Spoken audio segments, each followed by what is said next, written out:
Bienvenue à bord du vaisseau Hypersensas. Ça me fait toujours quelque chose, ce jingle. Je ne sais pas pourquoi. Je sais pas, j'en sais rien. Bonjour à tous déjà. Et à ceux aussi sur le Discord. Juste la petite intro habituelle, le Contrecast, c'est quoi ? C'est un podcast où j'ai toujours autour de moi de véritables passionnés qui savent nous raconter leurs aventures sur un sujet qui leur a plu ou pas. Vous le savez sans doute désormais, chacun a sa chronique, puis on échange entre nous sur les différents sujets. On va commencer par le traditionnel tour de table. Et avant, je vais me mettre en mode avion parce que ça grésille dans mes oreilles. Et on commence avec celle qui revient en force après une petite pause de quelques mois. Juju. Oui, bonjour, je suis contente d'être de retour. Comment est-ce que ça va ? Ça va bien, ça va bien. Est-ce que ces vacances ont été reposantes ? Ouais, c'était pas mal, ouais. Ouais, pour une fois, c'était des vacances reposantes. C'était assez cool. On s'est pas revus depuis décembre, en fait. Ouais. Pourquoi, hein ? Et je crois que le dernier épisode, je l'ai enregistré en novembre ou en octobre, je sais plus. Ouf. Eh ben, bonne année. Bonne année. Oui, bonne année. Bonne année. Deux fois. Bonne année et bonne galette des rois. Ah, c'est vrai. Oui, c'est vrai. Et bonne chandeleur. Exactement. On continue avec celle qui a d'ailleurs ton sujet, Ah oui, je me précipite. Je le dis maintenant. Tu peux être mystérieuse. Ouais, je vais parler de 2 films mauves. Ok, Ah ouais, ok. voilà. On continue, avec celle qui a très certainement mangé un kebab pour... Quoi Oui. Ah non, mais Ça se voit tant que ça. Non, mais parce que hier, du coup, Anya, ça fait très longtemps qu'on s'est pas vu, c'est-à-dire hier. Et en allant justement enregistrer le Défaussé, j'avais commandé un kebab. Et après, en arrivant, on dit, finalement, on va manger sur place. Et j'étais avec mon kebab. Et Anya me regardait, ton kebab, où est-ce que tu vas le mettre ?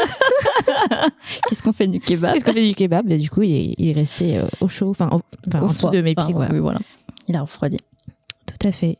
Histoire d'incroyable. C'était un berliner. Est-ce que tu l'as mangé en dessert après ? Non, je l'ai mangé en rentrant. en Tu l'as mangé télétravail. ce midi. Oui. Tout à fait. Ce qui a dû être assez sympa. Je sais pas s'il y a des frites et tout. Non, il y avait pas de frites parce que alors, la formule je juste. sais pas pourquoi on va dans le détail. Dans le détail, J'ai très envie de parler de ce important. Berliner. Parce que c'est peut-être ta chronique. Tu veux faire de son kebab. Top 10 des Berliner. Ouais. Mais sinon, comment tu vas ? Écoute, plutôt bien, et toi ? Mais très très bien. Et de quoi est-ce que tu nous parles pour cet épisode ? D'une série génialissime. Wild Lotus. Donc, je vous en parlerai tout à l'heure. Oui. Et puis on termine quand même avec... Quand même. Ah Quand non, même. mais c'est pas dit comme... C'était pas dit méchamment. C'est drôle. C'est pas dit méchamment. On termine du coup avec celui qui vient même après s'être déchiré les muscles, le biceps, tout. Ouais, je déchire tout, moi. Ketrus, comment est-ce que tu vas ? À moitié bien. Non, ça va. Je suis très content justement qu'on ait pu se voir ce soir et enregistrer en réel. C'est beaucoup mieux qu'en remote. Mais oui, quand même. Parce qu'on aime bien se voir quand même, Oui. malgré tout. C'est vrai, malgré tout. À chaque fois, il y a une petite phrase vexante quand même. Je sais pas pourquoi. Et, Non, mais c'est faux. Je sais bien que tu le penses pas. Déjà, je le pense pas. Et je pense que c'est un truc que j'ai développé avec Zef. Genre passif-agressif, Ah oui. tu vois. Ah. Et je m'en suis rendu compte hier où je m'étais dit, putain, ça fait longtemps que j'avais pas lancé des pics à quelqu'un et que quelqu'un me répond en me lançant des pics, tu vois. Oh, Ils se sont bien trouvés hier à la partie. d'accord. De quoi est-ce que tu nous parles aujourd'hui, Ketrus ? Moi, je parle de photos de famille. Ah, c'est C'est un peu comme ça que j'ai fait mon intro d'ailleurs. Yes. Et du coup, c'est parti pour le premier sujet.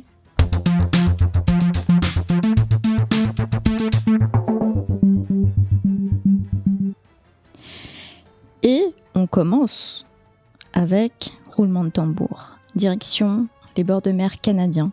Ça sonne tellement faux. Bronzage, coquillage, crustacés et beaucoup de sel pour le coup. Beaucoup de sel. Ailey, de quoi est-ce que tu nous parles pour cet épisode ? Je vais parler d'une série. Alors déjà, ma première question avant de commencer, c'est est-ce que vous avez déjà entendu parler de White Lotus ? Oui, elle est sur ma to-do, absolument. Ah. Il faut que je la voie. Mais je dois en terminer d'autres avant. Ok. Je suis très contente de très cette chronique. très bon point. Anya. Ah, très bon point. Non mais Attends, Elle est en du coup, stress. Elle est en stress parce que ah non mais c'est pour ça, parce que justement c'était l'intro de ma chronique, mais c'est pour savoir si vous en avez entendu parler. j'en ai entendu parler. J'ai commencé le premier épisode juste avant de venir. Oh Voilà. Bien. Et toi que tu pas du tout. Ok. Alors justement, je me suis orientée vers cette série parce que je l'ai découverte grâce aux Golden Globes, c'est-à-dire les Golden Globes 2023, parce que la série a gagné le prix de la meilleure mini-série, mais aussi pour son actrice Jennifer Coolidge, qui a gagné le prix de la meilleure actrice secondaire pour une mini-série. D'ailleurs, Jennifer Coolidge, on la retrouve dans The Watcher, mais aussi, fun fact, dans Friends. Elle jouait en fait l'ancienne amie de Monica et Phoebe dans saison 10, épisode 3, pour être précise. Et donc, du coup, bah voilà, on va dire que c'est pas quelqu'un de nouveau dans le paysage dramatique. Et en fait, il faut savoir que cette série, donc White Lotus, a été créée par un certain Mike White, à qui l'on doit Pitch Perfect 3, que je n'ai pas vu d'ailleurs. Mais en fait, de toute sa, on va dire pas discographie, mais filmographie, je crois que c'était le seul nom que j'avais reconnu. Il fallait que ça tombe sur Pitch Perfect Oui. parmi toute la filmographie quand même. Hein. Et je me Mais dis, c'est vachement bien Pitch Perfect. C'est bien pour ceux qui sont fans de Kendrick, ouais. Ouais. Dans le casting, on peut également... Alors, pourquoi je parlais aussi des Golden Globes ? Parce qu'avant que la série gagne un prix, mais personne m'en a parlé. Mais quand je dis personne, c'est personne dans ma TL, personne n'a regardé, sachant que j'ai plus entendu parler de Abbott Elementary, qui est un peu un The Office version crèche, maman. Non mais vraiment, moi ça m'a fait hurler de rire. J'hésitais entre ces deux séries. Mais Abbott Elementary qui a aussi gagné plein de prix, plein de Golden Globes.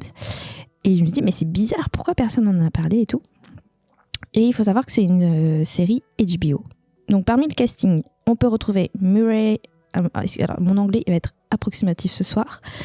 Murray Bartlett, qui n'est autre que Frank dans la série The Last of Us, que je n'ai toujours pas vu non plus.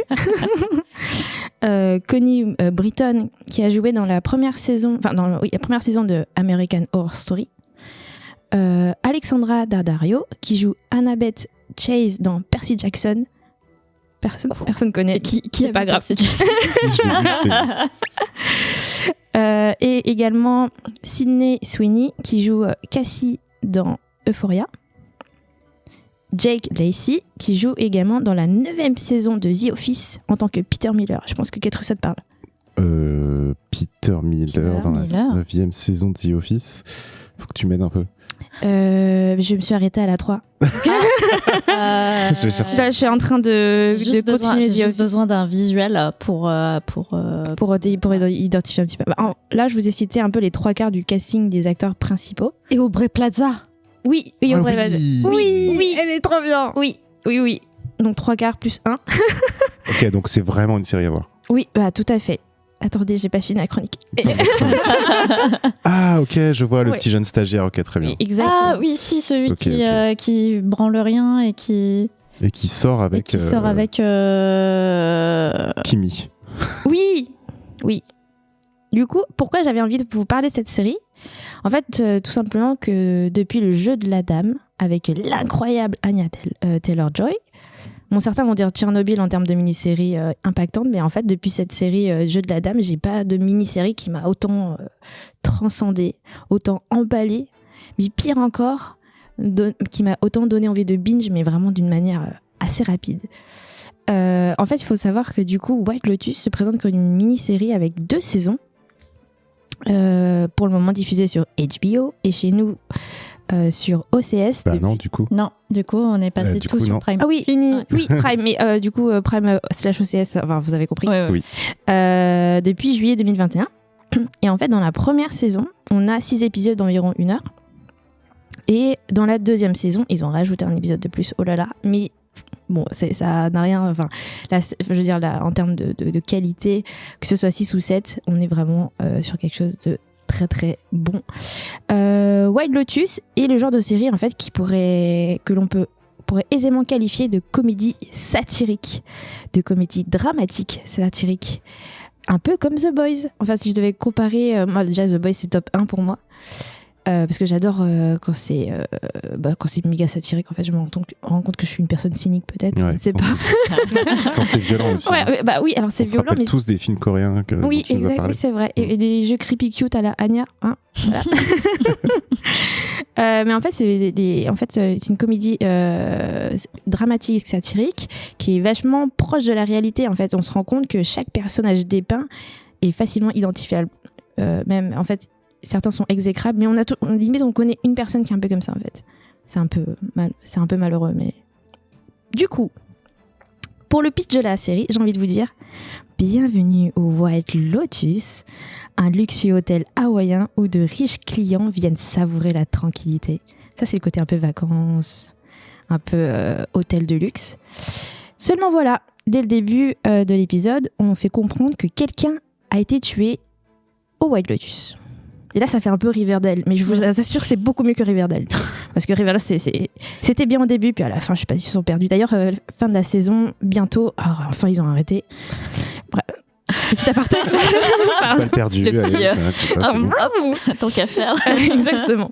En fait, pour mieux comprendre ce qui s'est passé du coup au White Lotus, on va retourner une semaine avant les faits et on va suivre l'arrivée de plusieurs personnages, dont un mec qui s'appelle Shane et sa toute jeune épouse Rachel, une richissime famille Moss Baker, accompagnée... En fait, il faut savoir que dans cette famille-là, il y a une fille, une jeune fille, oui, en fait, qui va ramener aussi son amie, et aussi une nana qui est incarnée par Jennifer Coolidge, qui s'appelle Tanya McQuaid. En fait, ce qui est assez marrant avec ce personnage, c'est qu'au début, quand elle arrive, parce qu'ils viennent en bateau sur l'hôtel hawaïen, et dès le début, on ne sait pas comment épeler son nom.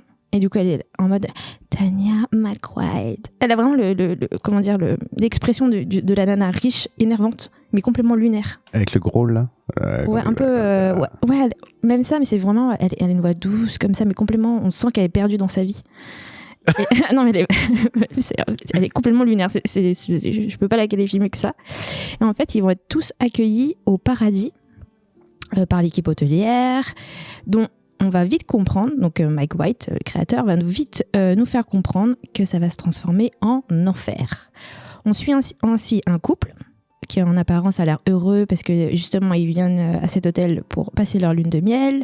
On se rend compte que le directeur de l'hôtel... Alors j'essaie de faire la chronique sans trop spoiler, mais en gros, pour un peu pour faire un peu le paysage des personnages, là, il faut savoir qu'il y a 2 saisons, donc après vous pourrez faire votre propre idée. Le directeur de l'hôtel, on sent qu'il est un petit peu au bord du craquage. Et donc la famille dont je vous ai parlé tout à l'heure, elle est divisée entre des parents un peu réacts, dont un qui est persuadé d'avoir un cancer des testicules et qui en fait une montagne. Vous savez, un peu ce n'est pas contre vous les hypocondriaques, mais il y a des hypocondriaques qui sont un peu extrêmes. Donc c'est un peu ça, c'est ce genre de personnage qui est un peu dépeint. Et des enfants un peu woke, parfois, pas encore une fois tirés à l'extrême. Et une femme, que je vous ai dit tout à l'heure, venue verser les cendres de sa mère dans l'océan. D'où son côté un peu lunaire. C'est beau. C'est beau, mais après tu vas voir, tu te rends compte que c'est... Tu dis, en fait, est-ce que c'est une bonne idée ? Tout ça en buvant une margarita ? C'est presque ça. C'est à peu près ça. En fait, Une pina colada. Ou une pina... ou genre un mojito. C'est mieux. Et en fait, on se rend compte, donc, le temps d'une scène introductive, en fait, The White Lotus pose un ton assez hystérique, mais surtout satirique, à souhait, qui servira de carburant à l'humour de la série. Parce que l'humour de la série est très incisif. Moi, ça m'a c'est limite, enfin moi ça m'a fait plus que rire en fait. Bref, ça c'est mon humour, pardon. Et en fait c'était aussi une manière très délicieuse de présenter les personnages en s'appuyant sur des a priori. Je veux pas dire le mot cliché, mais vraiment des a priori, parce qu'on se dit ce personnage a été construit de telle manière, avec ce genre de bagage, de caractère, d'intelligence, etc. Sans tomber dans un cliché, c'est parce qu'ils sont riches. Je sais pas comment vous l'expliquer, mais je vais décrire un petit peu après. Parce qu'au final, et ça c'est fort, et je pense que c'est pour ça que j'ai adoré cette série, on s'attache étrangement à ces personnages, et pire encore, on passe par des multitudes de sentiments. Alors je vous vous prépare dès maintenant, vous allez adorer les détester. Hein. Mais c'est chaque protagoniste de The White Lotus, vous allez probablement tous les détester. Chacun à votre manière en fait. Et en fait, alors là, j'essaie de pas être trop cru dans mon message, mais ces personnages-là sont quasi tous blancs, riches, capricieux et imbus d'eux-mêmes. Et on se rend compte que les résidents de l'hôtel sont un peu des véritables têtes à claque, réellement insupportables. Mais en fait, c'est ce qui fait tout le sel de la série. En fait, tu parlais de sel tout à l'heure. Il est là, le sel de la série. En fait, c'est un contraste entre l'hypocrisie d'une bourgeoisie toujours plus confortée dans ses privilèges et la normalité presque tragique du personnel de White Lotus. En fait, on sent un contraste qui est incroyable. Et c'est ça qui fait la force de la série. Et en fait, on se rend compte aussi qu'on a beau partir aussi loin qu'on peut, c'est-à-dire là, Hawaï, c'est comme très loin de la France, que même si on y va super loin, pour fuir la grisaille du quotidien et mettre ses pieds en éventail sur une île paradisiaque, on peut pas chasser pour autant toutes ces angoisses, ces névroses, à travers des pool parties et des paysages paradisiaques. Donc en fait, on se rend compte que la série, et même pour ces personnages, il s'agit de composer avec toutes ces névroses et ces angoisses dans un cadre neutre et neuf, et faire au mieux en fait pour pas que ça devienne l'injonction de tes vacances, c'est-à-dire profiter. D'accord, donc autant on peut rester chez soi pour les névroses, quoi. À Paris, il fait gris. Et non, tout mais ça. c'est juste viens comme tu es en vacances avec tes névroses et ta boîte de Xanax, quoi. Ah oui. C'est ça. C'est tout, mais dans un cadre plus sympa. Exactement. En fait, je pense qu'il y a des moments où tu peux pas fuir les problèmes si tu es loin géographiquement de là où tu as la source de tes névroses. C'est ça que je voulais dire. Et en fait, c'est un peu ça le cœur du pitch de la première saison. Ce sont des ultra riches qui voient un peu leur petit monde voler en éclats lors de leurs vacances qui sont censées être idylliques. Donc en fait, chaque saison suit ainsi son lot de personnages, tous plus barrés les uns que les autres, et dans un pays différent. Donc comme je vous ai dit, la première saison elle est à Hawaï, et la seconde saison est en Italie, en Sicile. Donc si les 6 premiers épisodes prenaient place dans le cadre paradisiaque d'Hawaï, justement le nouveau chapitre de la deuxième saison se déroule en Sicile. Et en fait, la question que vous allez peut-être me poser, c'est est-ce que déjà ça se suit en termes de saison ? En fait, pas tellement. Je pense qu'il est quand même important de regarder la première saison et de poursuivre la deuxième saison, mais en fait, on reprend pas tous les personnages de la première saison dans la deuxième. Mais il y a un fil conducteur. Mais c'est un peu comme les Black Mirror ou genre de séries où en fait tu te rends compte que soit les épisodes sont décorrélés, soit les saisons sont décorrélées, mais il y a quand même un petit lien où il y a des petits rappels entre les deux saisons. Et en fait, si cela suit, en fait, sans reprendre tous les personnages de la première saison, on reste toujours dans des problèmes de riches, des conflits amoureux, et là, dans la deuxième saison, pire encore, dans des discussions politiques un peu hors sol. Vous savez, les discussions politiques qu'on n'aime pas avoir avec nos potes. Ah bah voilà. Bienvenue en vacances. Allez, premier jour des vacances. Allez, bien. Bon, ok, ça va se passer très mal. Hein, voilà. on sait que ça va être la bagarre un petit peu. Du coup, oui, donc The White Lotus en fait réussit à vous faire voyager en fait depuis votre canapé. Tu parlais de ça tout à l'heure, Kétrus. De par son atmosphère unique, mais aussi par sa photographie et surtout son esthétique est extrêmement soignée. Et là, je mets un gros. Vous savez, HBO, ils sont très forts pour les génériques. Game of Thrones, incroyable. On l'écoute une fois, le générique, tout le monde connaît l'air. Et ben là, c'est pareil pour The White Lotus. J'ai même tweeté un mème, et en fait, je pense que personne ne peut le comprendre si on n'a pas vu le générique au moins une fois. Mais je vous remettrai le mème plus tard quand vous aurez vu un épisode. Et en fait, en description. En fait, Anya, c'est le genre de personne qui va zapper le générique. Ouais, clairement. Et en C'est horrible, mais clairement. Passer l'intro. Non. Et en fait, tu te rends compte dans la première saison, alors plus dans la deuxième saison que dans la première, dans la deuxième saison, déjà ils ont remanié le générique pour le rendre un tout petit peu plus électro. Et en fait, il y a plein d'indices dans le deuxième générique qui vont apporter par rapport à ce qui va le dérouler de la deuxième saison. Ça, je trouve ça incroyable. Déjà, ça, je l'ai vu à la fin de la deuxième saison. À force de regarder le générique, je dis et je fais ah mais oui, mais en fait, mais non, mais bref. Du coup.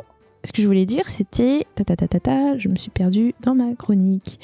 Que justement, oui, voilà. En fait, on peut quand même, comme je disais, tout à fait voir la saison 2. Enfin, il faut quand même plutôt voir la saison 1 pour enchaîner sur la saison 2. Mais en fait, en dépit de sa réalisation et son interprétation, je peux pas m'empêcher d'avoir préféré la saison 1. Parce que c'est surtout en raison de son équilibre parfait dans la narration et de ses personnages hauts en couleur. Ce que je veux dire par là, c'est que dans la saison 2, et c'est dans la saison 2 que justement l'actrice a reçu son Golden Globes, en fait c'est un petit peu plus en longueur. C'est le fait marquant est beaucoup plus fort, mais dans la saison 1, le rythme est beaucoup plus limpide. Les personnages sont beaucoup plus drôles. Même moi, à la moitié de la première saison, je me suis demandé, mais où est-ce qu'on m'emmène ? Comment ça va se terminer ? Parce qu'en fait, vous savez, dans le genre de séries, de toutes les séries, on vous met toujours un suspect beaucoup trop gros. Tout le monde dit, bah forcément, c'est cette personne-là, etc. Et bah forcément, il y a un twist.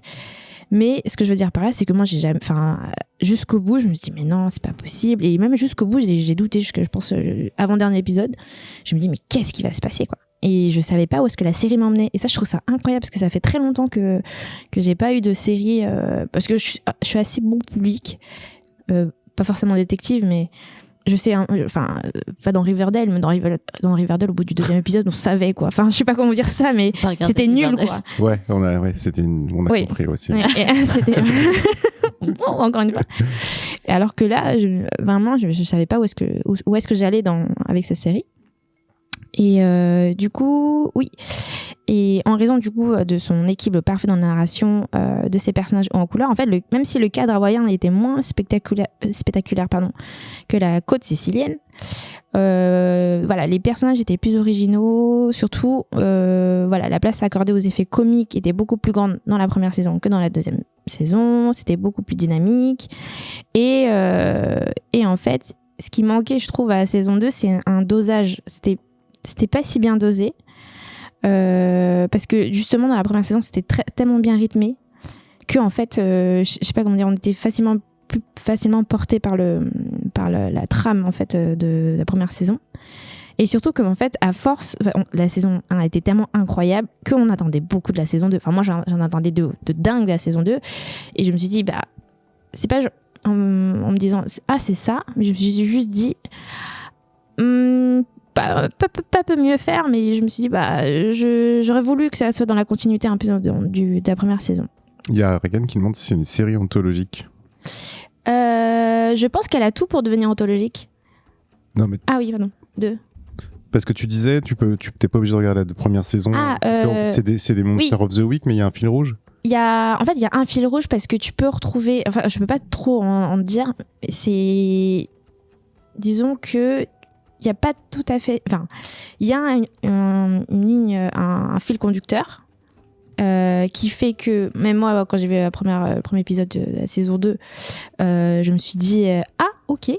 Mais c'est pas du tout le même concept, parce que là, on change de pays, on change de personnage. Mais il y a un petit fil, il y a un petit clin d'œil, des reminders sur la saison 1. Sans pour autant... En fait, ce que je veux dire, c'est qu'on ne sait pas ce qui est arrivé au personnage de la saison 1, enfin la suite. Ouais. Du coup, on a repris un nouveau casting, mais il y a quand même un petit lien qui reste, sans pour autant être une suite. Enfin, c'est pas vraiment une suite. Et c'est des hommages, c'est des clins d'œil, les liens, ou c'est nécessaire à la narration, ou tu peux te dire que, par exemple, tu peux regarder la saison 2 sans avoir vu la saison 1? En vrai, je pense que tu peux regarder la saison 2 sans regarder la saison 1, mais tu vas quand même louper un peu certains personnages un peu de profondeur, un peu de background sur ce qu'ont vécu certains personnages. Ok. Sans pour autant, je pense que la lecture peut se faire quand même. C'est juste que, en fait, c'est très dur de vous en parler. J'aimerais tellement vous en dire plus parce que si je révèle un truc, c'est du spoil malheureusement. Donc, disons que, on va dire à 90%, on n'a pas besoin. Et à 10%, il y a un fil conducteur assez important, mais pas négligeable. C'est plutôt ça. On va tout regarder de toute façon. C'est très mystérieux. Et, oui. Du coup, je continue. Donc voilà. En fait, il faut savoir que dans la saison 2, il y a un personnage qui a pris pas mal d'ampleur, qui s'appelle Lucia Greco. Et en fait, ce personnage-là, on se rend compte qu'elle est le lien entre beaucoup de protagonistes, voire une famille entière. Et dans la saison 2, en fait, comme on reprend toujours le même concept, c'est-à-dire, il y a un meurtre au White Lotus sicilien.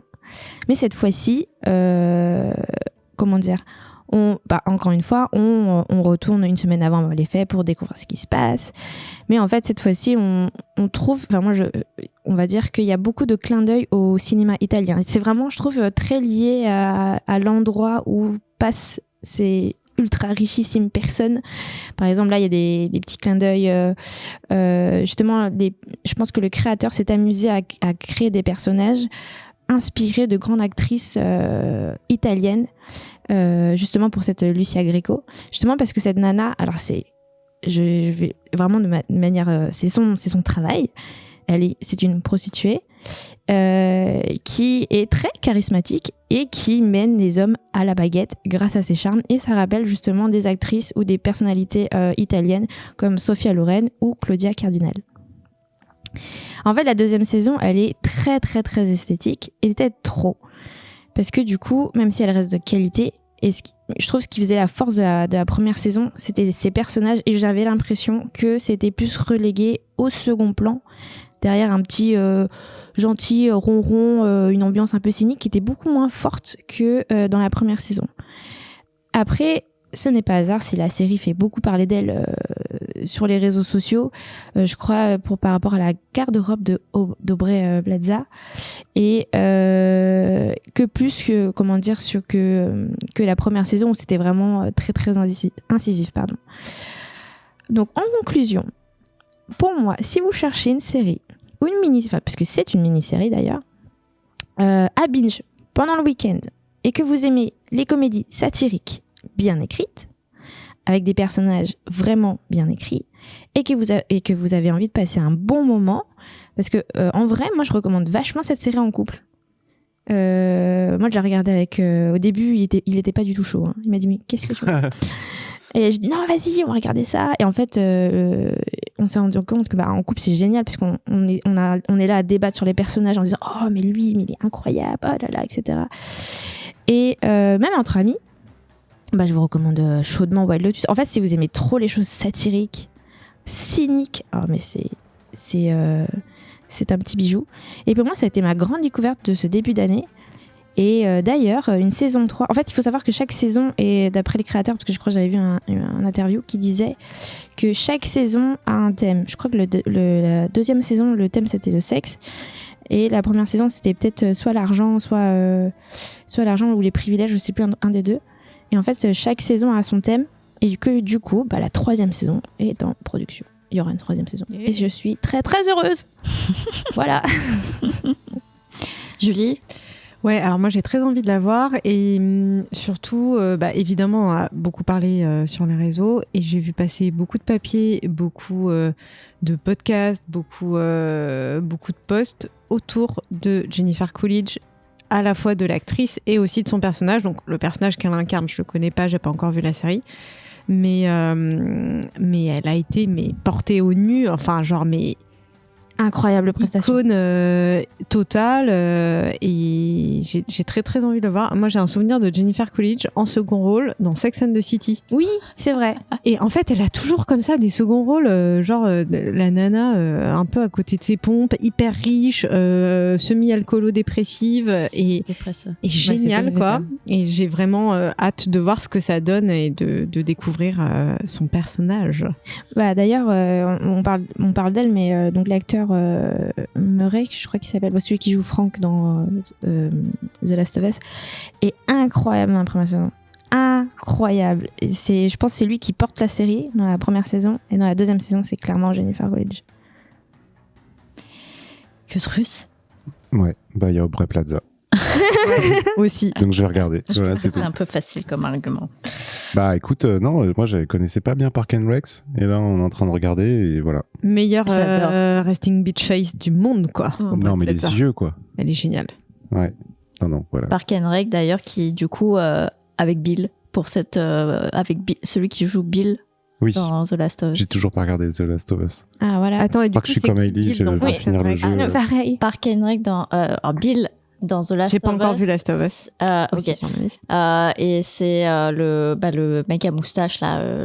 Ron Swanson. Oui, exactement. Exactement. Ok.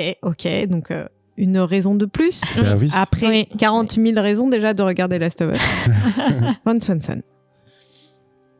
Et du coup, toi, Anya, est-ce que ça... Mais T'avais oui, regardé moi, le premier alors, épisode. j'ai commencé le premier épisode, je l'ai pas terminé totalement, mais je vois totalement ce vers quoi ça va.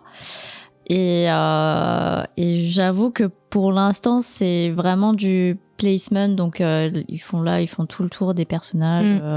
Donc, chacun vient d'arriver à l'hôtel. Tu commences à avoir l'introduction de tous et de chacune. Et je vois le potentiel. Donc, je pense que ça va me plaire. Mais je sais pas, j'attends de voir. J'attends vraiment de voir parce que j'ai aucune, j'allais dire expectative. mais y a pas- Aucune attente. J'ai aucune attente, ouais. J'ai aucune attente sur ça et j'avoue que pour le coup, moi j'en avais entendu parler par un collègue, mais j'ai pas tellement vu l'ampleur que ça a pris via les émis ou via les réseaux sociaux. Donc, Ouais, en plus c'était un collègue un peu pas très. C'était pas un super collègue quoi. ouais, non. Non. Mais c'est jamais des super collègues en fait. Oups. Ça ne sera pas coupé au montage. Non, mais au pire, n'ayez pas trop d'attentes envers cette série parce que j'ai l'impression de l'avoir un peu survendue. Parce que quand je l'ai regardée, je me disais, pourquoi White Lotus, pourquoi tout le monde... Enfin, j'avais vu une autre émission qui disait en lice, c'était White Lotus et d'autres séries. Mais je comprenais pas et en fait, à la fin, je me suis dit, waouh, ok, d'accord. Il faut en faire plus souvent des séries cyniques comme ça. Ouais, on aime les séries cyniques. Ça, je suis assez d'accord. Merci Hailey, c'était du coup The White Lotus, série créée et réalisée par Mike White, qui a fait entre autres Pitch Perfect 3, mais aussi Good Girl, et diffusée du coup depuis juillet 2021 sur HBO, 2 saisons maintenant disponibles sur Prime Video et anciennement OCS. Hello Kétrus. Salut. Bonjour. Bonjour. Du coup, cette fois-ci, changement de paysage, direction le Japon pour parler de rêves, famille et de photos. Oh. De rêves. Ouais, Ouais. c'est bien vrai. résumé, non? C'est vrai? Oui, un petit peu, c'est vrai. Ouais. C'est vrai. Oui, donc là, c'est le film La famille Asada qui est sorti en 2020 au Japon et qui est sorti 2023 d'ailleurs, en France, qui a été réalisé par Ryota Nakano et qui est en fait un film inspiré d'une histoire vraie et surtout en fait de la vie du photographe Masashi Asada, d'où la famille Asada, comme quoi c'est super bien fait.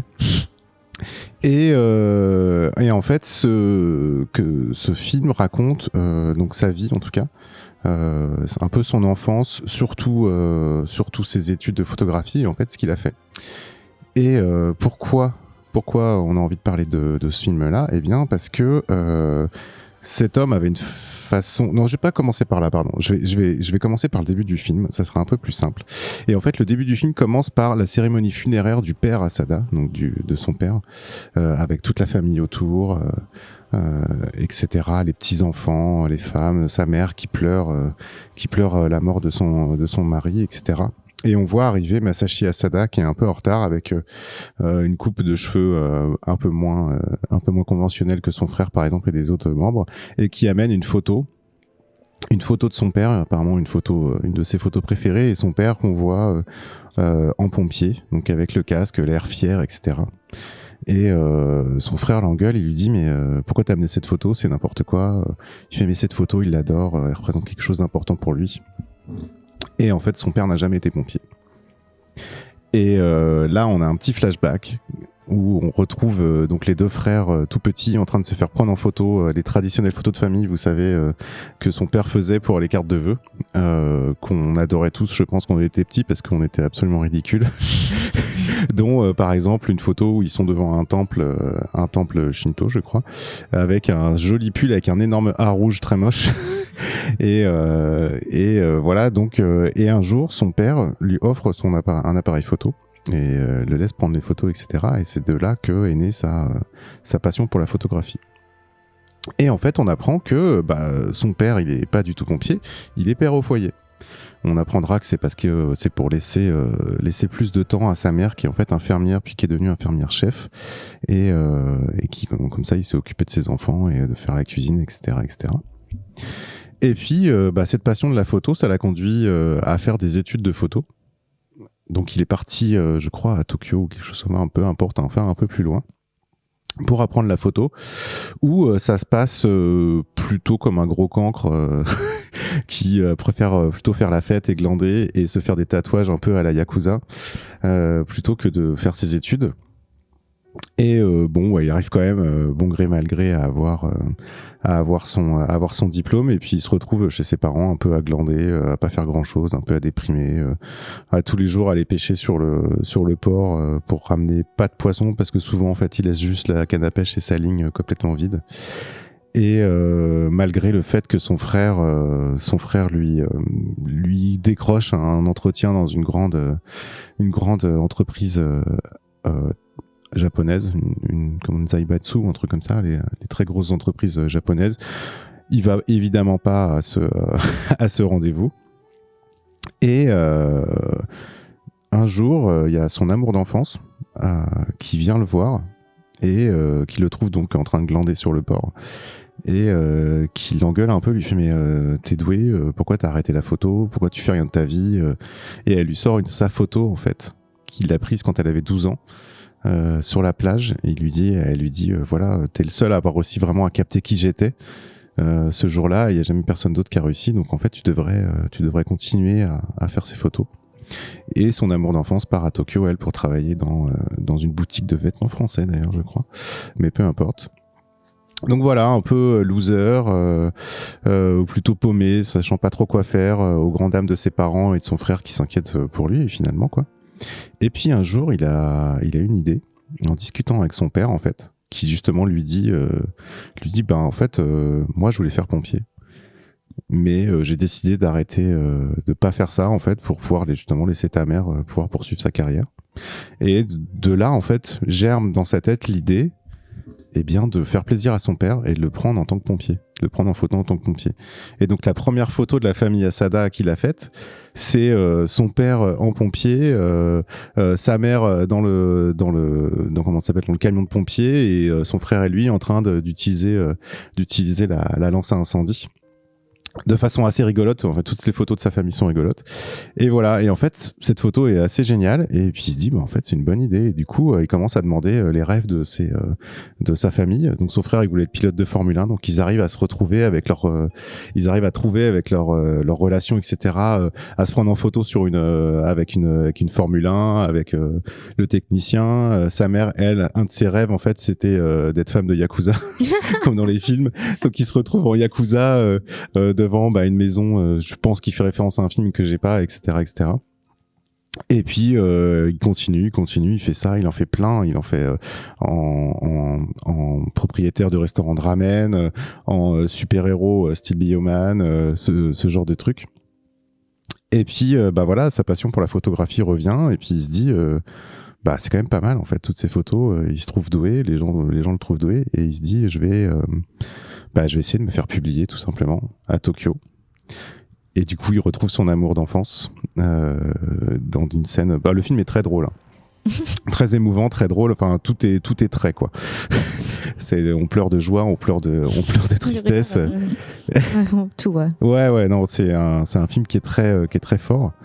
Et il se retrouve là-bas. Il la supplie en fait de l'accepter chez elle pour qu'il puisse réaliser son rêve, tout en lui promettant que quand il sera riche, qu'il aura fait son premier million de yens ou un truc comme ça, qu'il la couvrira de cadeaux, etc. Et ça marche pas du tout.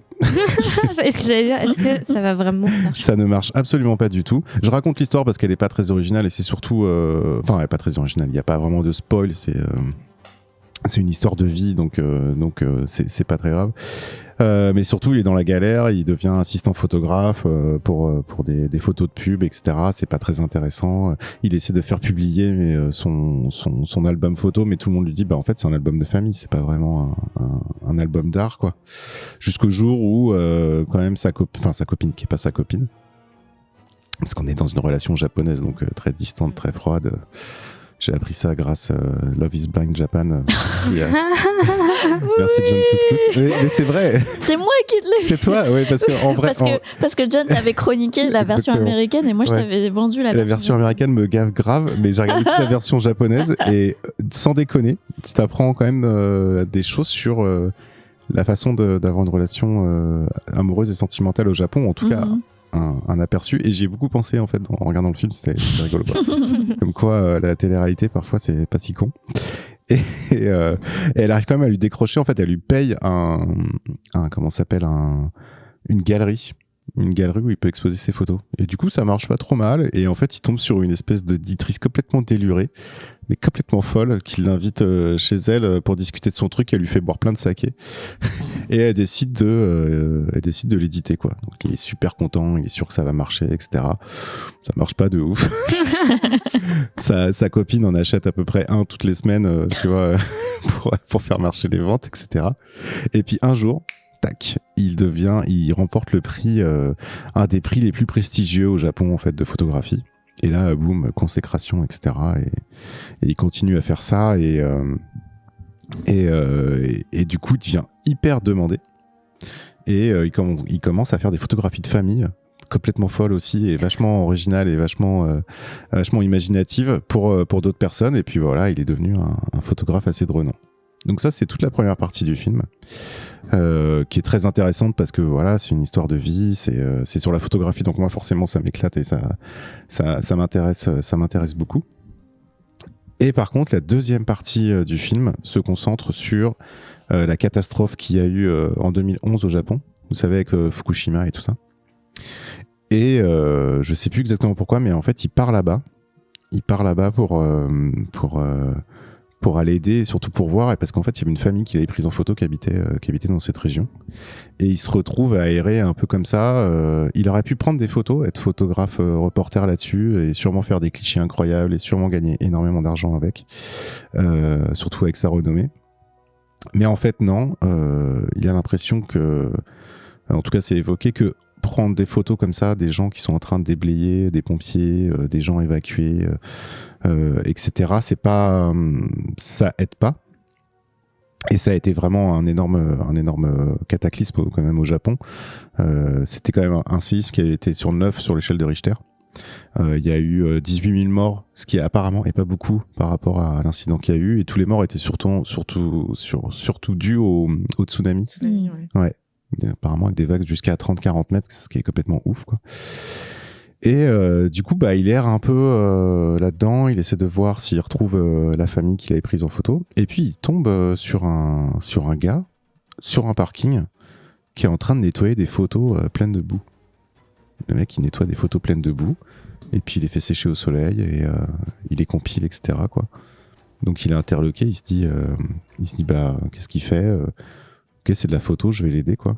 Et puis du coup il commence à nettoyer, collecter les photos. On apprend qu'en fait les sauveteurs, les pompiers, quand ils retrouvent dans les décombres des albums photos, ils les posent en fait sur le bord de la route. Lui il les collecte et puis ils les prennent, il les classe, il les nettoie toutes. Et il commence à les afficher et en fait les gens arrivent et ah putain ça me fout les boules parce qu'en fait c'est super émouvant quoi de voir les gens arriver et trouver les photos en fait qu'ils ont perdues. Et c'est là où on se rend compte que les dégâts matériels étaient si grands que en fait on s'en fout un peu de retrouver frigo, quoi que ce soit. Tu t'en fous, mais frigo, les photos mais en fait les photos c'est incroyable quoi. Et donc voilà, la deuxième partie de l'histoire se concentre là-dessus. Bon, il y a plein de trames que je vous ai pas racontées. Et vraiment, ce qui m'a touché, c'est cette partie de l'histoire. C'est de permettre aux gens de retrouver des photos. De retrouver des photos, par exemple, de gens qui sont morts. Et t'as quelqu'un qui cherche les photos de sa fille. Parce qu'en fait, pour l'enterrement, ils ont pas de photos, quoi. Donc c'est super chaud. Et bon, bref, je raconte pas tout parce que je veux pas tout spoiler. Mais voilà à peu près l'histoire de ce film, l'histoire de cette tranche de vie de cet homme assez génial et assez spécial, Masashi Asada, et de sa famille aussi, qui est une famille très particulière. Je vous laisserai aller voir les photos qu'il y a. De toute façon, je mettrai le lien parce que le bouquin en fait qui a été édité existe vraiment. On peut le retrouver et l'acheter. Il existe en français aussi. Il y a les photos de sa famille plus les photos de famille qui n'est pas la sienne mais qui étaient des commandes. C'est vraiment super drôle, c'est hyper touchant. C'est très intéressant aussi, comme à chaque fois qu'on a un film étranger, on découvre des choses, de toucher un peu cette catastrophe que nous on a surtout connue avec Fukushima finalement, parce que en France, quand on a parlé de ça, de ce tsunami, bah on nous a parlé certes des familles exilés, etc., des morts et surtout de la catastrophe nucléaire. Mais en fait, là, de toucher vraiment à l'humain, de toucher ces petites petites choses qui sont de retrouver les photos, c'est terriblement beau. C'est un des gestes les plus beaux qu'on peut avoir. Et en fait, l'association il y a une association qui s'est montée et qui se charge de retrouver les photos, existe encore et il y a je sais plus combien, alors je me rappelle plus et j'ai pas réussi à retrouver en fait le nombre, mais il y a un nombre hallucinant de photos, enfin c'était des dizaines de milliers de photos qui ont pu être restituées à des gens et c'est incroyable quoi. Et donc voilà, c'est un film qui m'a touché de bout en bout, qui m'a ému, mais c'était fatigant quoi. Il y a plein de choses incroyables, c'est hyper humain, c'est hyper drôle, c'est très beau, franchement c'est très bien écrit, je le conseille absolument à tout le monde, surtout si vous aimez la photo quoi, parce que voilà, ça donne envie. Juste après t'as juste envie de prendre ton appareil photo, d'aller prendre en photo des gens de ta famille ou tu vois, même d'aller prendre en photo des gens tout simplement.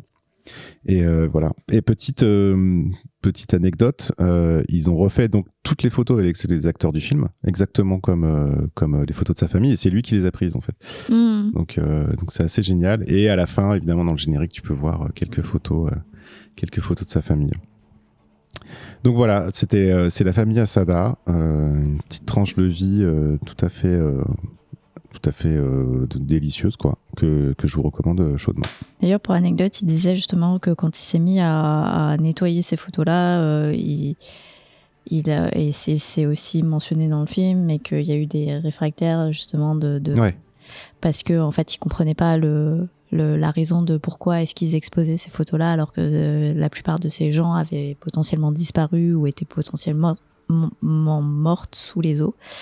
Et que là-dessus, c'est une sorte de manque de respect quelque part. Mais je pense que effectivement, ça, tu y fais face une fois que tu es dans la catastrophe et que tu as des gens qui répondent émotionnellement à quelque chose qui les dépasse. Ouais, exactement.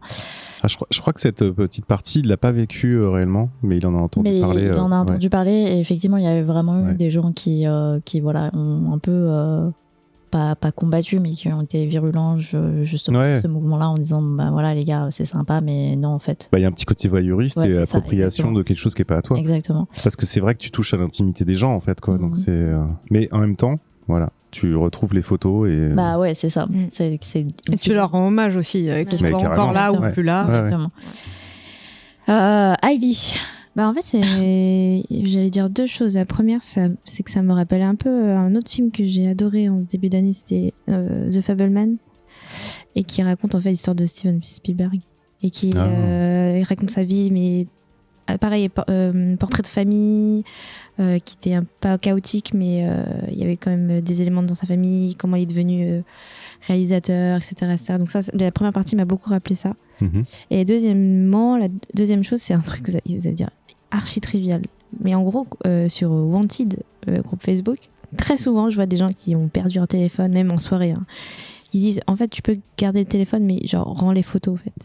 Rends les photos. Genre les gens en fait ils s'en foutent, c'est même pas le téléphone qui est important, c'est ce qui est à l'intérieur du téléphone, en disant oui voilà c'est la dernière photo que j'ai de mon oncle, mon grand-père, ma grand-mère, etc. Et ils disaient bah je les ai pas stockés sur iCloud ou ce genre de choses, mais vas-y si tu as envie de vendre le téléphone, mais si tu peux au moins m'envoyer les dernières photos, ce genre de trucs. Et je me rends compte qu'en fait oui, les photos c'est un truc, même moi je suis très conservatrice sur les photos et je fais des millions de backups sur disque dur, etc. parce que je me dis c'est des moments, enfin au-delà des moments, c'est un arrêt sur image, c'est un arrêt sur ta vie, et à ce moment-là il se passait un truc et en fait c'est des souvenirs qui peuvent être plus ou moins forts à ton regard, quoi. Enfin, donc ouais, je trouve, ouais, je suis du coup j'ai très envie d'aller le voir. Il est encore au cinéma? Oui. C'est possible, ouais. Ok, voilà. Julie. Bah ça a l'air très chouette. Et moi j'aime bien la première partie comme tu l'as décrite, avec des personnages un peu. J'aime bien ces œuvres japonaises avec des personnages un peu marginaux ou un peu. Un peu anti-héros, un peu raté, le gars qui fait ses études mais qui fout pas grand-chose et qui est pas vraiment bon photographe. Ouais, je trouve que c'est des œuvres assez touchantes, quoi. Enfin, je sais pas pourquoi, là, les images, j'ai projeté de Vacances de Kikujiro.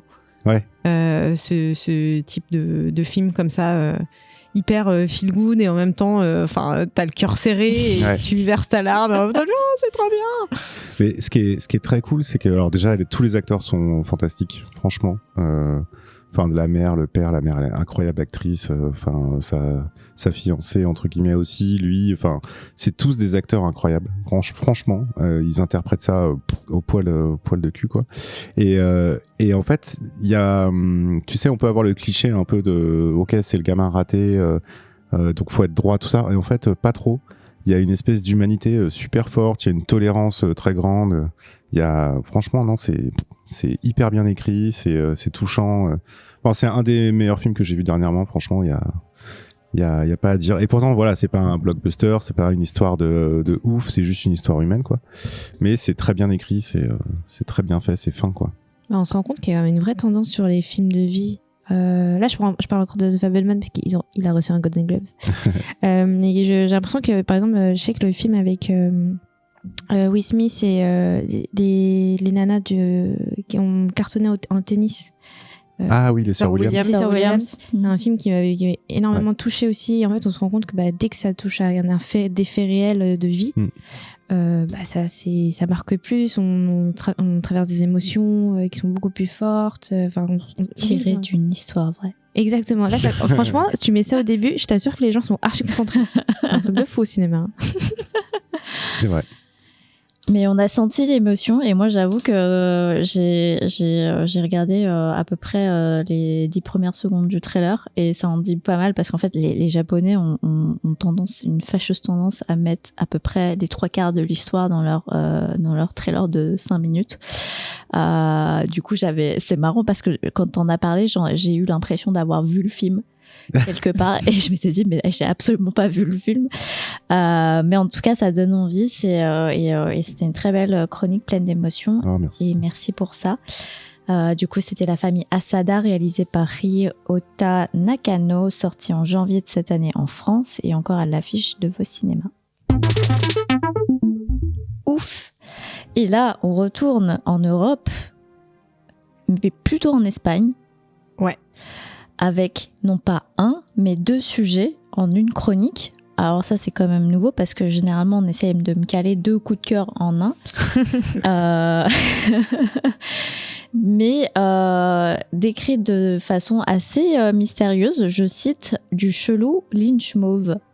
Julie, dans quoi est-ce que tu nous embarques? Alors, en général, je vous parle soit de trucs vieux, soit de trucs chelous, soit de trucs vieux et chelous. Là, c'est pas vieux, mais c'est chelou. Et je vais vous parler de 2 films et j'ai eu envie de vous en parler ensemble parce que quand j'ai vu le deuxième, il m'a fait penser au premier et enfin, je sais pas, j'ai vu des ponts et il me disait que ce serait rigolo de faire une bichronique à ce sujet. Donc, les 2 films en question sont Pieles, qui est un film d'Eduardo Casanova, sorti en 2017, et Destello Bravio, de Ainhoa Rodriguez, sorti en 2021. Et ce sont tous les 2 des films espagnols, tournés en espagnol avec des acteurs espagnols.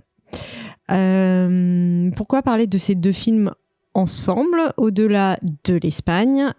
Sont 2 films qui ont pour point commun de mettre en scène des femmes, des vieux, des homosexuels, dans une certaine monstruosité, en tout cas en dehors des canons, et de manière très drôle, très décalée et voire complètement onirique. Et dans ces 2 films, on parle de différence, on parle de difformité physique, de retard mental, d'âge. On parle de chairs qui sont laides ou molles, en tout cas considérées comme étant laides ou molles. Et tout ça dans un écrin de grotesque, de potache et de guimauve mauve. Donc je vous parlais du mauve parce que vraiment, genre, ces films sont mauves, quoi. Je sais pas comment vous dire.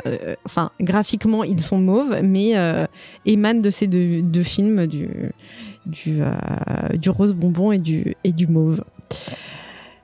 Alors, je vais vous en dire un peu plus, en commençant par Pieles. Donc, Pieles en espagnol, c'est les peaux.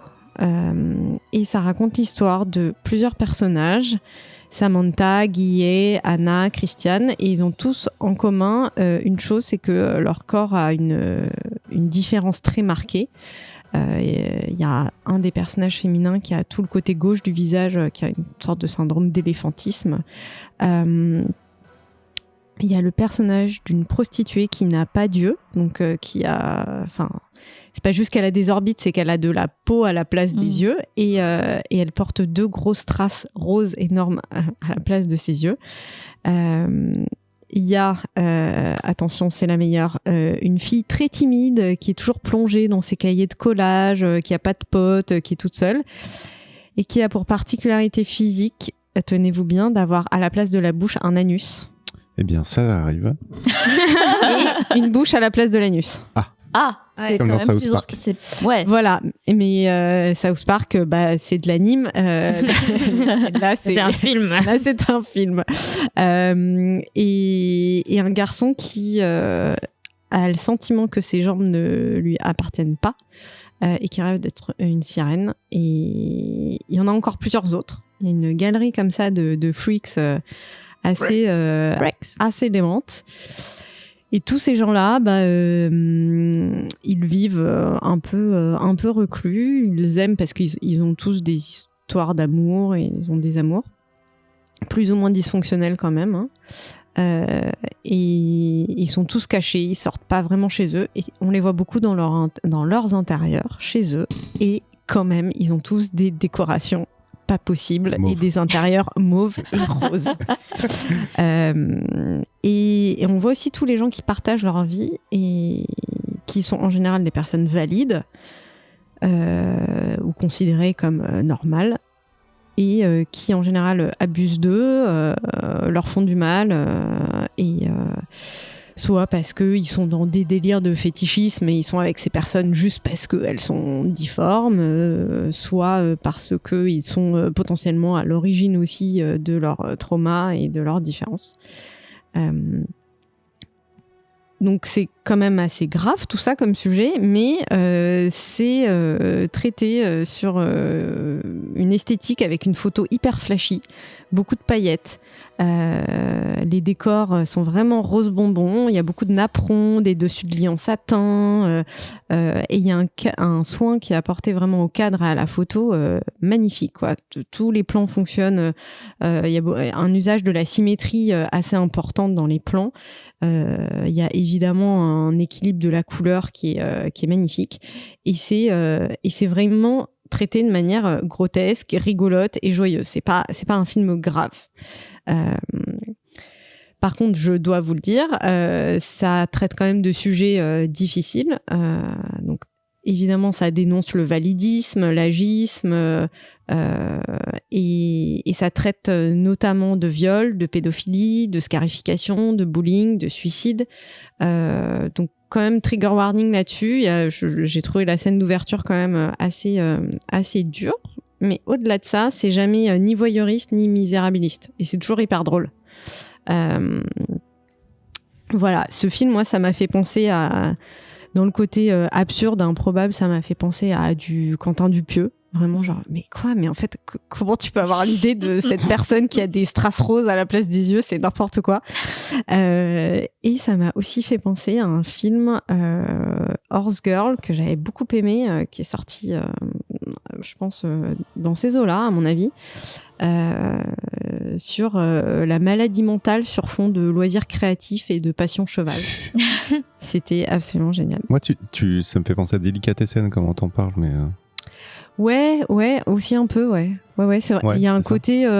bon, alors du coup, c'est pas jaune comme du Jeunet, en termes de colorimétrie. C'est mauve. Mais ouais, un peu dans le côté freaks et grotesque, ouais. Très marqué, quoi. Ouais. En tout cas, regardez juste quelques images de ce film, même si vous n'avez pas envie de le regarder, juste esthétiquement, ça vaut le coup parce que c'est vraiment un ovni esthétique.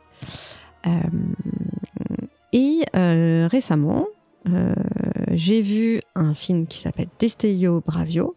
Je suis tombée dessus parce qu'il était dans la sélection du Arte Kino Film Festival. Alors bon, là, ce film-là, attention, il faut quand même s'accrocher parce que c'est quand même beaucoup plus contemplatif et très très lent, pour certains chiants. Et ça va parler donc de personnes un peu seules et abandonnées qui sont dans un petit village espagnol, complètement déserté parce qu'il n'y a pas de boulot et parce que c'est vraiment l'exode rural. Et on retrouve des gens qui sont vraiment hors du temps. En particulier un groupe de femmes quinquagénaires, sexagénaires, et tout le monde est un peu englué, collé dans une apathie quotidienne. Il se passe rien. C'est comme un dimanche 14h du mois d'août quand tout le monde fait la sieste en Espagne, quoi. Et c'est ça tout le film. Et on va rencontrer donc des gens, et notamment des femmes, et elles ont toutes en commun une envie de liberté, une envie de se rebeller, et juste qu'il se passe enfin quelque chose dans ce trou paumé où rien ne se passe. Et on se retrouve face à une scène complètement... alors, avec un plan hyper symétrique, et en ça m'a fait penser à PLS, et avec des décors aussi très kitsch, beaucoup de napperons, etc.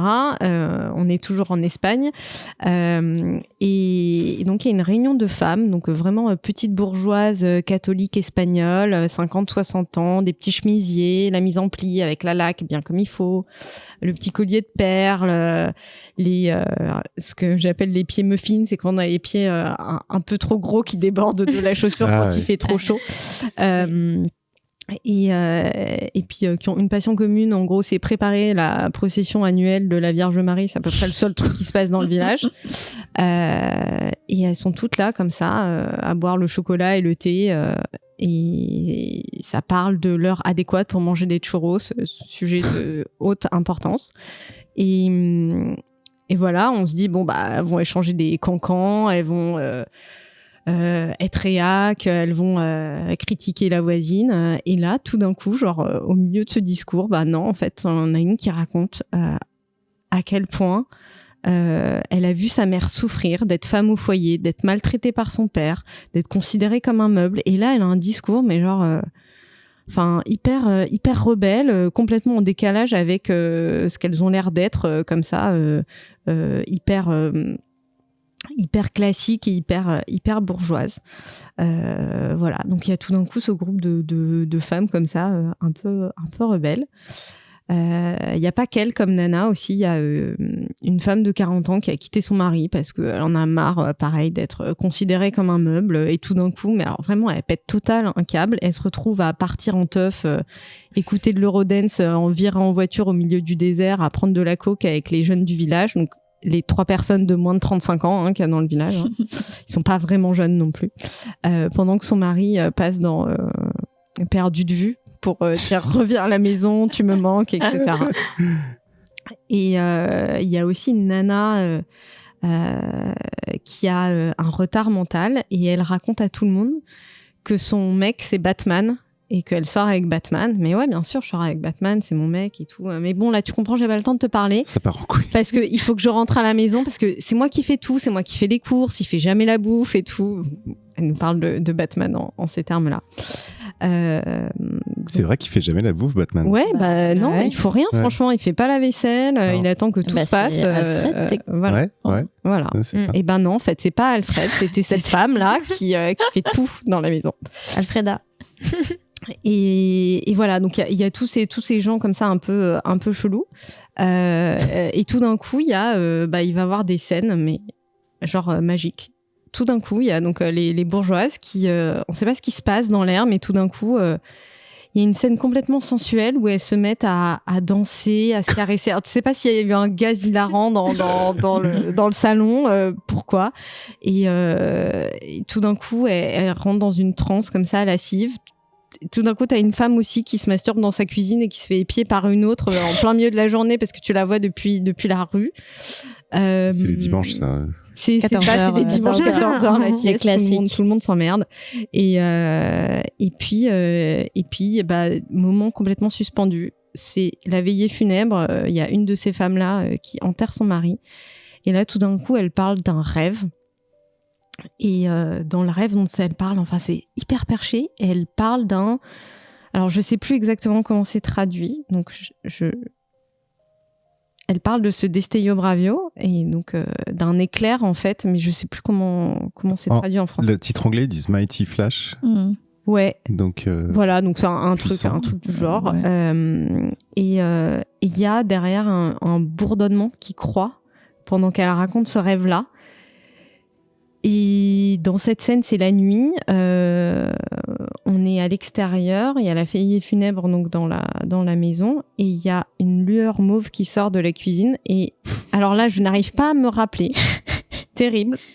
Et dans mon souvenir, je crois que c'était un cheval blanc, mais c'était pas un cheval blanc, je crois que c'était une chèvre, parce qu'il y a beaucoup de chèvres dans ce film. Côté Lynch, un peu, quoi. Et bah voilà, complet. Le bourronnement, l'éclair, l'explosion, voilà. C'est sûr que c'est un hommage, quoi. Exactement. Et hommage aussi, évidemment, au cinéma surréaliste espagnol, et notamment à Buñuel. Donc, un film vraiment... très particulier, mais moi franchement il m'a scotché. Certains diront que c'est chiant, que ces femmes sont moches, et que c'est inintéressant de les voir se masturber. Petite dédicace à une critique masculine d'un internaute. C'est Ron sans déconner. Ah ouais, non, mais j'ai trouvé ça hallucinant. Libre critique, si tu nous écoutes, ta critique, elle était nulle. Et voilà, en tout cas... vraiment, ovni total, quoi. Hein. Voilà. Et franchement, je m'attendais pas à ça. Et j'ai très envie je suis très curieuse. Alors attention, il y a quand même au risque de s'endormir au bout de 5 minutes de film. Je préviens. C'est pas grave. Peut-être ça vous plaira. Peut-être vous allez dormir. Que truce. Eh ben, Charles-Eddy prend ça dans les dents. Voilà, sinécure, peut être habillé. Non, j'ai vachement envie de le voir. Enfin, surtout le deuxième. Le premier, je sais pas, parce que ça me fait un peu peur, les trucs un peu charnels comme ça, tu vois, les freaks, ouais. Ouais, alors si t'as des phobies sur les anomalies physiques, ouais. Oui, ça peut être dérangeant quand même. C'est ça. Mais le deuxième, il a l'air ouf, quoi. Grave. J'aime bien le contre-pied pris. Ouais. Puis moi, j'aime bien voir les femmes se masturber, donc ça me dérange pas, quoi. Surtout le dimanche après-midi. Surtout le dimanche après-midi. En Espagne. Non, mais c'est ça. Non, mais ça a l'air fou, quoi. Enfin, ça a l'air génial. Franchement, le Mighty Flash, là, tu me l'as survendu, quoi. Le truc qui part complètement en couille comme ça, c'est... Ouais. Tout part en couille, en fait. C'est ça qui est fou. C'est ça qui est génial. Il n'y a aucun fil conducteur entre les... Et puis c'est cool d'avoir des films où t'as plein de femmes âgées en fait qui sont actrices parce qu'on voit pas assez ça. Et du coup, pourtant j'ai remarqué qu'il y en a de plus en plus et c'est chouette. Mais là, mettre à l'honneur des femmes plus mûres, c'est cool. Et je crois que dans le cast aussi du deuxième film, je crois qu'il y a assez peu d'acteurs professionnels. Ouais, c'est ce qu'ils disent. Ouais. D'accord. C'est ce que j'étais en train de lire ça. Des acteurs non professionnels. Énormément d'acteurs non professionnels. Et il y a aussi des petits vieux très rigolos aussi dans ce film. Enfin voilà, genre tous les gens qu'on voit pas en fait normalement à l'écran. C'est sur une plateforme en fait ? Alors c'est plus dispo sur Arte, mais c'est sur Mubi. Ah, trop bien Mubi. Ouais. Alors Mubi, je vous encourage si vous avez envie de diversifier votre catalogue de plateformes de films et de séries. Ouais. C'est très bien. C'est quoi ? C'est du film indé ? C'est du film indé, mais pas que aussi. Classique. Ça peut être du classique aussi, des films qui sont que tu trouves pas trop dans les catalogues pour des raisons de droit, mais qui sont pas forcément des films de niche et qui sont parfois des classiques. Et puis toutes les nationalités aussi surtout. Tu trouves plein de choses quoi. Cinéma d'auteur aussi surtout. Mais ouais, je crois que c'est 9 balles aussi, enfin 10 balles, mais ça vaut le coup. Ali. Le premier film me fait beaucoup penser à une saison de American Horror Story qui s'est faite dans un cirque avec plein de freaks qui est aussi drôle que dans l'horreur, mais pas dans l'horreur avec du sang. C'était de l'horreur dans un autre sens. Du coup, ça me faisait beaucoup penser à ça. Et le deuxième film, je sais pas, il me faisait beaucoup penser à une espèce de crise de la quarantaine, de la cinquantaine ou je ne sais quoi, comme des femmes qui avaient des désirs et qui se sont libérées d'un truc, je sais pas comment ni pourquoi. Et du coup, comme c'est hyper perché, ça m'a grave donné envie de le voir parce que je suis curieuse de savoir, pas parce que je suis en mode de la crise de la trentaine, attention, mais à chaque fois que je vois des personnages qui vrillent dans des films, je trouve ça hyper intéressant. Enfin, c'est un truc qui m'attire de fou parce que je veux juste savoir quel est le chemin, tu sais qu'il va vriller, mais tu sais jamais comment il va atterrir de son vrillage. Et en fait, c'est ça que j'ai envie de voir dans le film, de savoir comment elles ont réussi à plus ou moins gérer ça. Est-ce que ça leur a ouvert des portes ? Est-ce que ça leur a changé la façon de penser ? Est-ce qu'il y a eu une next step après ? Ouais, du coup, ça m'a donné vachement envie. C'est marrant parce que là, tu as dit un truc et je j'avais pas du tout vu ça, mais t'as dit femme, 40-50 ans, crise de nerfs, et en fait, c'est aussi un hommage, je pense, à Almodovar, femme au bord de la crise de nerfs aussi, où t'as tout d'un coup, en effet, ces femmes au foyer qui, à un moment donné, on en ras-le-bol et disent merde et ont besoin de liberté. Oui. C'est beau. Je pense que c'est comme ça qu'on clôture. Ok, voilà, c'est tout. Non, pardon, merci pour cette chronique, Julie. C'était 2 films, donc Destello Bravio, réalisé par Ainhoa Rodriguez. Ouais, je pense que ça se prononce Ainhoa. Et sorti en décembre 2022 sur Arte et maintenant dispo du coup sur Mubi, pardon. Et je crois qu'il est dispo sur Prime, je suis pas trop sûre, mais à voir, peut-être que vous aurez le lien. Puis PLS, réalisé par Eduardo Casanova, sorti en juin 2017 et du coup dispo sur Netflix. Ouais.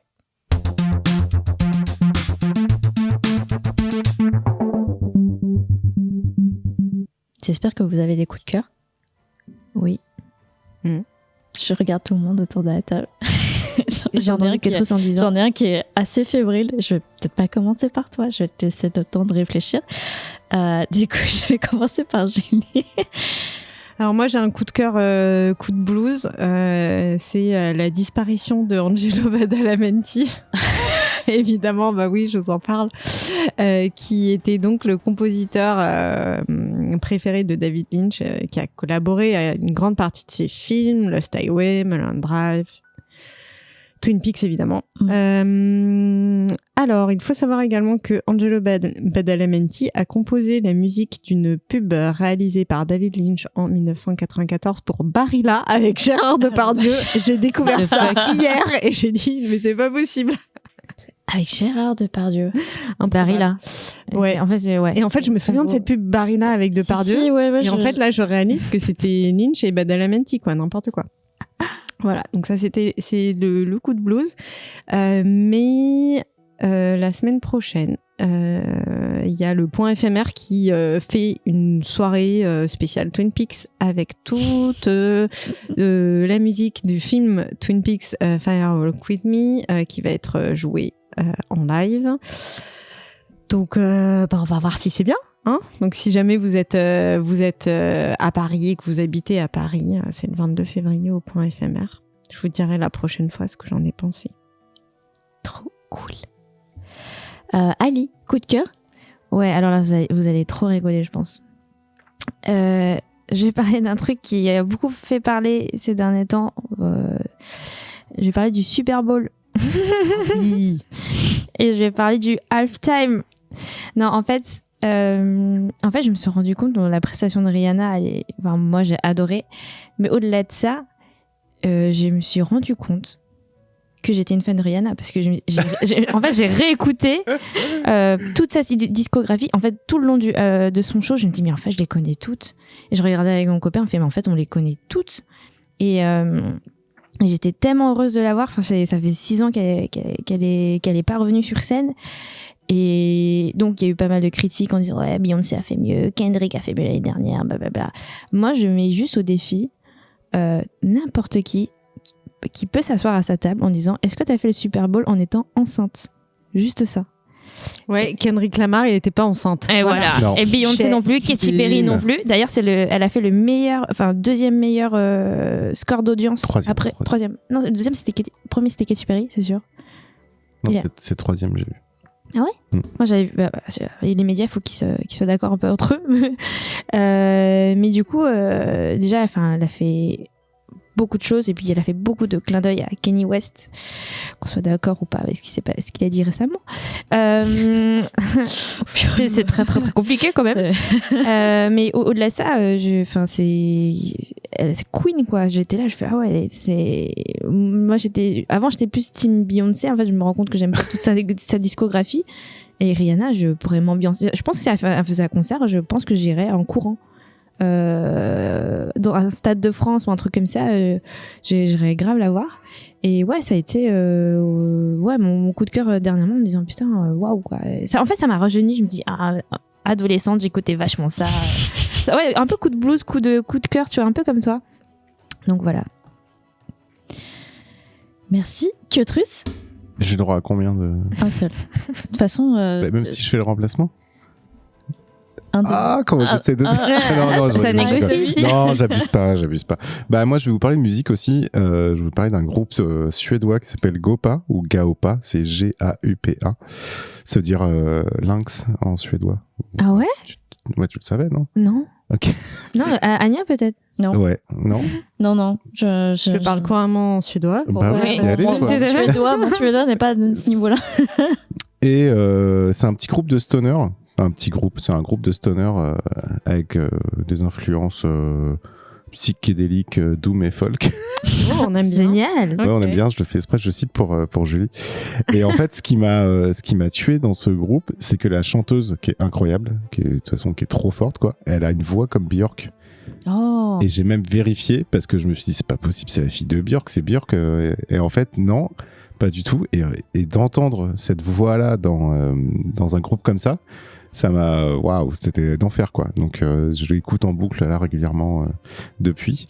L'album que j'ai découvert c'est Myriade. Voilà, c'est la dernière sortie. J'ai pas encore plus exploré ça. Mais je vous recommande d'écouter ce groupe, c'est étonnant, c'est assez d'enfer. Il a 600 fans sur Deezer, voilà, donc on est dans le comme Rihanna, quoi. Oui, exactement, comme Rihanna. Super Bowl l'année prochaine. Voilà, Gaopa ou Gopa, G-A-U-P-A. Gaopa. Et de toute façon, tout ça sera dans les liens, dans les références, les descriptions de cet épisode. Ouais, peut-être même avec des coups de cœur bonus dans la description. Non, peut-être pas. C'est quoi, c'est taser ou c'est fouet ça? C'est moitié taser, moitié fouet. Hybride. Le tafouet. Le tafouet. Tafouet. Tafouet. Excellent. J'essaye de savoir où j'en suis. Je vais juste vous faire un récap du coup des chroniques qui ont été mentionnées durant cet épisode. La famille Asada, du coup, que Truss nous a parlé, de la famille Asada réalisée par Ryota Nakano. Aline nous a parlé de The White Lotus, mini-série créée et réalisée par Mike White. Et Julie nous a parlé du coup de Testello Bravio, film réalisé par Ainhoa Rodriguez, puis Pieles, réalisé par Eduardo Casanova. Merci encore à toute l'équipe pour ces superbes chroniques. Du coup, comme je vous le disais, toutes les infos seront des sujets chroniqués, mais aussi des références seront en description de l'épisode. Je vais juste en profiter maintenant que je récupère la parole pour faire un rappel à nos auditeurs. Le Contrecast fait partie du VHS Vaisseau Hypersensas, association qui se finance via un Patreon dont on vous filera le lien en description aussi. Si jamais vous voulez nous témoigner votre amour et votre soutien infaillible et toujours avoir en projet d'acheter du matos pour Julie pour qu'elle puisse faire du remote quand on aura des grèves parce qu'on en aura beaucoup cette année. Je vais juste refaire un petit tour de table aussi des réseaux sociaux et actus de chacune et chacun, en commençant par Julie. Où est-ce qu'on te retrouve ? Là, on fait une petite pause de Whisperos, mais quand on reprend, prochaine saison, vous pourrez me retrouver dans Whisperos, podcast du vaisseau Hypersensas également, bien sûr. Bien sûr, soyons corpo. Ali ? Majoritairement sur Twitter, Hello Hailey, et aussi sur Insta, parce que à côté de ça, alors je le dis pour vous, je suis venue RP pour des soirées de bass music, donc si ça vous intéresse de voir est-ce que plein de musique de la drum and bass et du dubstep, vous pouvez me suivre, voilà. Ok, ça marche. Et que Truss, je t'en prie. Pardon, j'étais en train de bailler, désolé. J'ai vu ça. Moi, on veut me retrouver sur le Discord du VHS. Si vous donnez, voilà, moi je peux donner des coups de cœur en plus. Non, c'est là où il jette tous ses coups de cœur. Sinon, vous pouvez me retrouver dans Comics Outcast, voilà, et dans la chaîne L'Appel aussi sur Twitch, où on a lancé une nouvelle saison d'un nouvel actual play, voilà, où je joue un acteur de Bollywood complètement raté. Et oui. Je suis très intriguée. Ouais, moi aussi, je suis très intriguée là d'un coup. Voilà. Et si, vous pouvez retrouver aussi le 13 avril. Abonnez-vous à la page du Chimérarium sur Facebook. Parce qu'on lance une nouvelle expérience immersive / murder dans un univers cyberpunk dans plusieurs bars parisiens. Oh. Donc on va communiquer dessus bientôt. Et il y en aura pour tous les types de joueurs, hardcore ou juste spectateurs. Voilà. Ok. Et du coup, ça va déchirer. Ce sera limité du coup, je suppose. Ouais, à 150 places, ça va. 150 ? Ouais. Mais attends, c'est un truc oui, on gueudin. passe dans la cour des grands. Mais c'est un truc de gueudin. Attends, pour un événement ? Il y en aura plusieurs. Ah non, c'est 150 pour plusieurs ou une session 150 ? C'est variable. Ok. Je peux pas encore trop en dire. Mais voilà, suivez parce que je sais qu'on a des auditeurs qui sont intéressés par faire leur première expérience dans le jeu de rôle grandeur nature, ce genre de truc. Et là, ce sera l'idéal parce qu'il y a plusieurs paliers de jeu. Donc voilà. Les patrons. Trop bien. Et j'en reparlerai bien sûr. Et du coup, tout ça sera évidemment dans la description aussi. Évidemment. Évidemment. Ce mot. Voilà. Et vous savez quoi ? Parce que vu que on n'a pas notre j'allais dire notre clown, c'est pas du tout le mot que je voulais sortir. Dire l'ex-chef. L'ex-chef, celui qui s'est fait tège. ou juste celui qui m'a filé son siège. J'ai une blague. Parce que vous le savez tous, c'est un peu la tradition pour clôturer chaque épisode. Est-ce que vous savez quelle est la somme des 2 notes des films dont Julie nous a parlé ce soir Sur IMDb. Sur Allociné. Ah, c'est vache. Je pense qu'on peut dire 0 si tu fais la somme. Non. Ah oui, t'es partie carrément. J'étais partie à la chasse aux infos pour préparer la chronique. Et il s'avère que de façon très naturelle sur Allociné, je fais oh bah tiens, combien d'étoiles? Ah, C'est étonnant. ça fait un chiffre qu'on aime bien. Donc 5 forcément. Bah ouais. Mais est-ce que c'était 2,5 plus 2,5? Je crois que c'était un truc genre 2,3 et 2,7 ou 8 ou un truc comme ça. Pas mal. Ah. Ouais.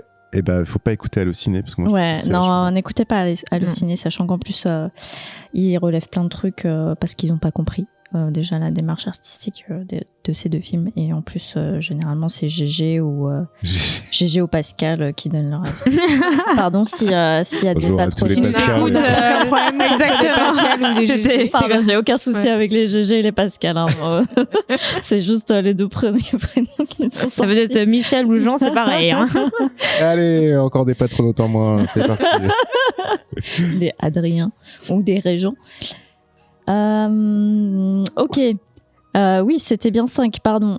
J'ai même pas eu à vous mentir. En plus, c'était très véridique et c'était absolument pas pour plomber la qualité de ces deux œuvres, pas du tout.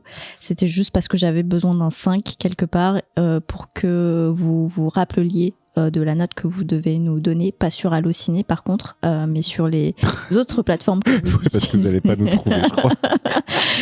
sur les autres plateformes que vous utilisez pour nous écouter. Mais en tout cas, j'aimerais remercier encore toute l'équipe pour ces superbes chroniques, et on vous dit merci pour aussi les patronautes qui sont les patronautes et les gens du vaisseau en général qui nous écoutent quand on... Ah bah non, c'est que les patronautes là en direct, hein. Faut pas déconner quand même. Ok. Non, je déconne. Enfin, c'est vrai, mais ouais, c'est un désavantage patronaute. Oui, c'est un voilà, exactement. Mais merci en tout cas d'être là à la dernière minute, et on vous revoit du coup le mois prochain pour la 51. Salut. Hello. Ah non, c'est pas hello, c'est le contraire. C'est Salut. au revoir. C'est au revoir. Au revoir.